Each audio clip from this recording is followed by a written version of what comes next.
YouTube channel में दोस्तों आज फिर थर्ड पीआरसी को लेकर एक बहुत बड़ी जानकारी आ गई है, बिगेस्ट जानकारी आ गई है। उसके भी बारे में हम चर्चा करेंगे। तब तक दोस्तों 3 इम्पोर्टेंट न्यूज़ और भी हैं, उसके बारे में हम चर्चा कर लेते हैं थोड़ा थोड़ा करके। तो चलिए पहले दोस्तों ये 3 इम्पोर्टेंट न्यूज़ है क्या, जो इसके बारे में चर्चा करना बहुत ही ज़रूरी है। कॉमरेड पी अभिमन्यु जीएस ने आज सुश्री अनीता जौहरी पीजीएम एसआर से मुलाकात की और निम्नलिखित मुद्दों पर चर्चा की। ओए स्तर पर स्थानीय परिषदों का गठन। बीएसएनएल ईयू प्रबंधन पर लगातार दबाव बना रहा है कि स्थानीय परिषदों को ओए स्तर पर भी काम करने की अनुमति दी जानी चाहिए।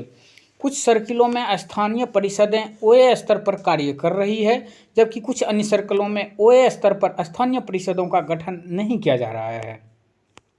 महासचिव ने जोर देकर कहा है कि कॉरपोरेट कार्यालय को ओए स्तर पर परिषदों के गठन के लिए सभी मंडलों को निर्देश जारी करना चाहिए। गैर कार्यकारी ट्रेड यूनियनों के संबंध में स्थानांतरण से छूट की सुविधा के संबंध में स्पष्ट आदेश पहले से ही मौजूद है।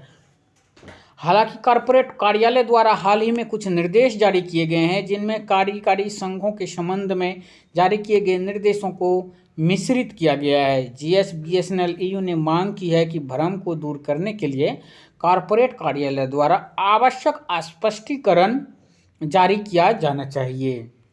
वहीं तीसरा जो इम्पोर्टेंट मुद्दा है दोस्तों, ये है प्रबंधन ने बीएसएनएल स्थानांतरण नीति के नियम 9 में मनमाने ढंग से संशोधन किया है, जिसमें कर्मचारियों के लिए मुश्किलें पैदा हो रही है। पहले ही मांग उठ चुकी है कि नियम 9 में किए गए संशोधनों की समीक्षा के लिए एक समिति का गठन किया जाना चाहिए।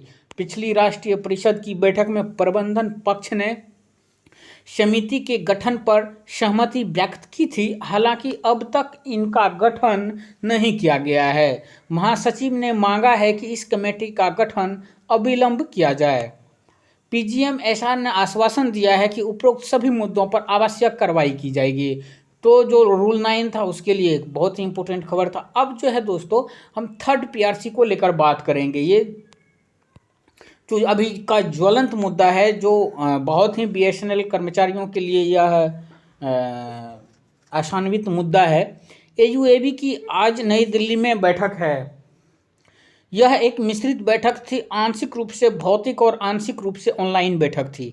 बैठक में बीएसएनएल ईयू, एनएफटी, एसएनआईए, सेवा, बीएसएनएल आदि यूनियनों के महासचिव ने इस बैठक में व्यक्तिगत रूप से भाग लिया। कुछ लोगों ने एफएनटीओ का, एसएनटीटीए का, सनाटा का, एआईबीएस और बीएसएनएल के महासचिवों ने इसमें ऑनलाइन भाग लिया। बैठक में एएलटीटीसी मुद्दे पर भी एयूएबी द्वारा संचालित कार्रवाई क्रम की समीक्षा की गई है। बैठक में वेज रिवीजन पर भी चर्चा हुई है। जी हाँ दोस्तों, मैंने पहले ही कहा था कि जो थर्ड पीआरसी को लेकर एक जानकारी आई है। बैठक में वेज रिवीजन पर भी चर्चा हुई है, जो बीएसएनएल कर्मचारियों का सबसे ज्वलंत मुद्दा है। बीएसएनएल प्रबंधन द्वारा अपनाई जा रही एचआर नीति पर भी गंभीरता से चर्चा की गई है। बैठक में बीएसएनएल प्रबंधन और दूरसंचार विभाग के साथ बातचीत करके वेतन संशोधन मुद्दे को प्राथमिकता के आधार पर उठाने और यदि आवश्यक हो तो कार्रवाई के कार्यक्रम आयोजित करने का निर्णय लिया गया है।